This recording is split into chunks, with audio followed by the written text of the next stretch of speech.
Hello दोस्तों, कैसे हो आप सब। दोस्तों, हम पढ़ रहे हैं इस समय मेडिवल हिस्ट्री, और मेडिवल हिस्ट्री के हमने पार्ट 1 से लेकर के पार्ट 4 तक इसी चैनल पर अपलोड कर रखे हैं, जिसमें कि हमने मुगल गुलाम वंश, खिलजी वंश और तुगलक वंश को डिटेल में फ्लो चार्ट के द्वारा वीडियो अपलोड कर दी हैं। अगर उसको आपने नहीं देखा अब तक तो सीक्वेंस से उसको देख करके देखें, जिससे कि आपका जो मेडिवल हिस्ट्री है बहुत आसान लगने लगेगा। तो अब हम शुरू कर रहे हैं लोधी वंश।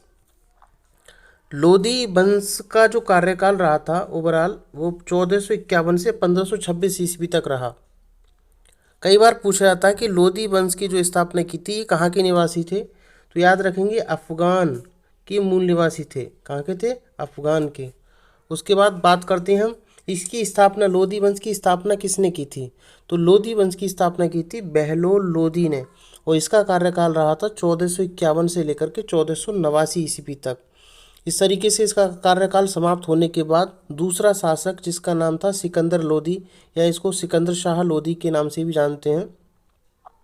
सिकंदर शाह लोदी का जो कार्यकाल था वो 1489 से लेकर के 1517 ईस्वी तक रहा। कई बार पूछा जाता है कि आगरा शहर किसने बसाया था। तो याद रखेंगे, सिकंदर लोदी ने आगरा शहर को बसाया था। भूमि मापन के लिए पैमाना बनाया जिसका नाम था गज ए सिकंदरी। पूछा जाता है गज ए सिकंदरी भूमि मापन के लिए पैमाना किसने बनाया। तो सिकंदर शाह लोदी के काल में ये प्रचलित था। सिकंदर शाह लोदी शहनाई सुनने का बहुत शौकीन था, इसलिए गुलरुखी उपनाम से ये कविताएं भी लिखता था। तो याद रखेंगे, पूछा जाता है कई बार एग्जाम में कि गुलरुखी उपनाम से कविताएं कौन लिखता था। तो उसका सही जवाब हो जाएगा सिकंदर शाह लोदी, यानी सिकंदर लोदी। तो इस तरीके से ये था। अनाज से कर को इसने समाप्त कर दिया था। उसके बाद जब इसकी मृत्यु हो जाती है तो इस तीसरा शासक और लोदी वंश का अंतिम शासक, जिसका नाम था इब्राहिम लोदी। इब्राहिम लोदी का कार्यकाल रहा 1517 से लेकर के 1526 ईस्वी तक।